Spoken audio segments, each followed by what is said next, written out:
खुलुमबाय बेयो बडलेण्ड इंखं टेलिभिजन दिनैनि रादाबखौ फरायदों आं रिंकु बसुमतारिया दिनैनि गाहाय रादाबफोराव दं बिटिसि बिसायख'थियाव भट होनायनि समखौ 1 घन्टा बारायदों बे खेबाव हाग्रामा महिलारिनि नांगोलखौ रायजो राजाफोरा मिउजियामाव सोगोन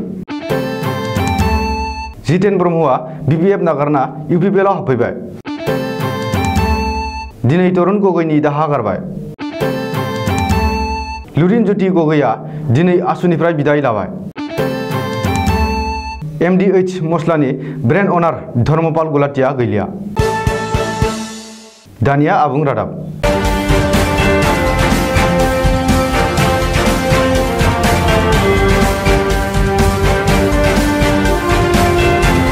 फैगौ 7 आरो 10 दिसेम्बर खालि मोननै खोन्दोआव खुंजानो गोनां बिटिसि बिसायख'थियाव भट होनायनि समखौ सरासनस्रा समनिफ्राय 1 घन्टा बारायगोन कर'ना भाइरासनि आथिखालनि थासारिखौ नायनानै बे बिथांखिखौ लानाय जादों होननानै आसाम रायजोआरि बिसायख'थि आय'गनि कमिसनार अलक कुमारा फोसावदों मिथिनो मोननाय बादिब्ला लकसभा बिसायख'थि आरो विधानसभा बिसायख'थिनिख्रुइ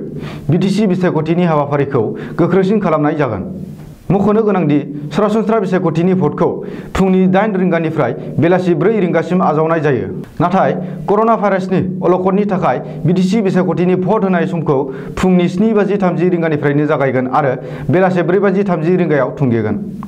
बबेखानि 4:30 रिंगानि सिगां भट होग्रा मिरुआव सौहैयोब्ला सम बारलांनायनि उनावबो भट होनो हागोन होननानै इलेक्शन कमिसनार अलक कुमारा फोरमायदों अलक कुमारा मिथिहोनाय बायदिब्ला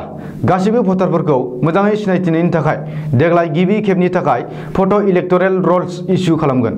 साफ्रोमबो भटारफोरनि देहाखौ बिदुं सुनाय जागोन आरो भट होनाय समाव समाजारि जानथायखौ बयबो मानिनानै सोलिथारनांगोन बबेखानि देहानि बिदुं सुनाय समाव सोरनिबा बिदुङा बांद्रायब्ला भट होनायनि जोबनाय समाव एबा लास्ट आवारावसो भट होनो फैफिननांगोन बबेखानि भट साननाया 12 दिसेम्बर खालि फुंनि 8 रिंगानिफ्रायनो जागायगोन देग्लायनि बिटिसि बिसायख'थियाव एबा बे खेबाव रायजो राजाफोरा हाग्रामा महिलारिनि नांगोलखौ बिटिसिनि मिउजियामावसो सोगोन रङिया कावरबाहायाव बिजेपिनि मोनसे फोसावदिंनाय मेलाव बाहागो लानानै बे बाथ्राखौ बुंदों बिजेपिनि दैदेनगिरि आरो आसामनि मन्त्रि भबेश कलिताया मख'नो गोनांदि बिजेपि दोलोनि गरेश्वर बियाबनि बिजाथि जगेन्द्र चन्द्र बर'नि जानानै बिसायख'थिनि फोसावदिंनायाव मन्त्रि भबेश कलिताया हाग्रामा महिलारि आरो बिपिएफ दोलोखौल' सावरायाखै कंग्रेस एआइयुडिएफ आरो इउपिपिएल दोलोखौबो गोख्रों रावजों सावरायदों आरो सोंखारिदों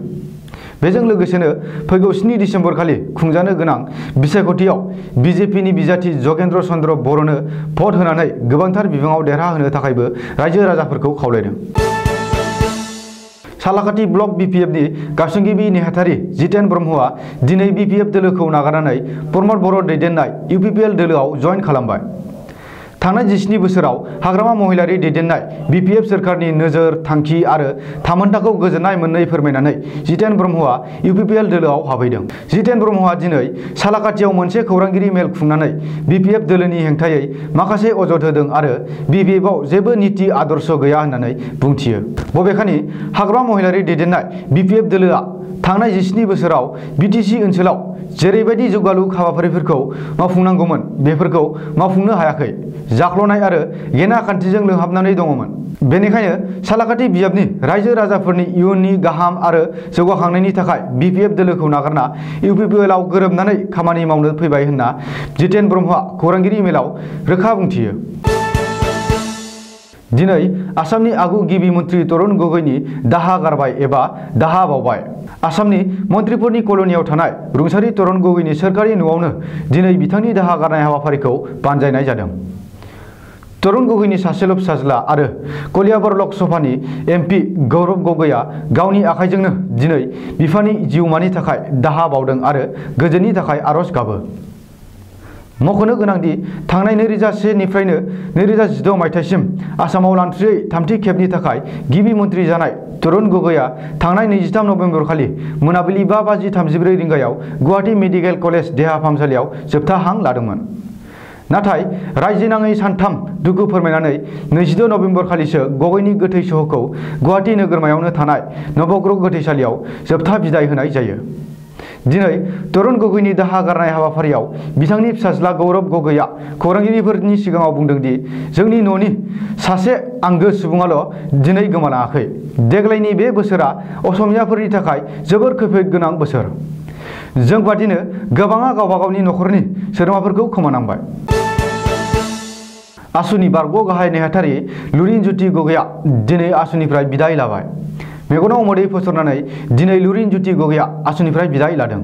गुवाहाटी मुलुगसोलोंसालियाव थानाय आसुनि गाहाय मावख'आव बानजायनाय बिदाय होनाय हाबाफारियाव गावनि जोबथा बिबुंथि लाखिनानै लुरिनज्योति गगैआ आसुनिफ्राय बिदाय लाबाय। बबेखानि आसुनि गाहाय मावख'आव लुरिनज्योति गगैआ गावनि जोबथा बिबुंथियाव बुंदों दि दानिफ्राय बिथांनि लामाया आसुजों आलादा आलादा जाबायब्लाबो खौसेयैनो थागोन। फरायसा आफादनिफ्राय मोनसे गोदान लामा मोनबाय। बे लामाखौ मुलुगसोलोंसालिनि आसुआ होदों।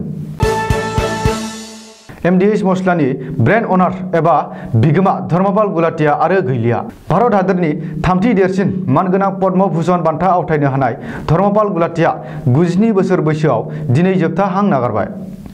सुलुङाव मिथिनो मोननाय बायदिब्ला एमडिएच मस्लानि ब्रेन्ड अनार धर्मपाल गुलाटिखौ दिल्लीनि गंसे देहा फाहामसालियाव ट्रिटमेन्ट खालामनाय जादोंमोन। नाथाय दिनै फुंबिलियाव बिथाङा बे संसारखौ नागारलांबाय। मख'नो गोनांदि धर्मपाल गुलाटिया 1923 मायथाइयाव पाकिस्ताननि सियालकटआव जोनोम जादोंमोन। धर्मपालनि बिफाया गंसे फिसा गलायाव मस्ला फानोमोन। नाथाय उदांस्रिनि समाव भारत पाकिस्तान गावस्रालायनायनि उनाव धर्मपाल गुलाटिया पाकिस्ताननिफ्राय भारतआव फैदोंमोन आरो महासियान दि हाटी अफ सियालकटनि बेनाराव फिन मस्लानि फालांगिखौ खालामफिनदोंमोन। बे समाव एमडिएच मस्लाया भारतजों लोगोसे सुइजारलेन्ड, जापान, आमेरिका आरो कानाडा बायदि हादोरावबो एक्सपर्ट खालामो आरो जाफुंसार जानाय मोनसे मुंदांखा मस्ला कम्पानि। दिनैनि रादाबा एसेनोसै। गोजोन्थों।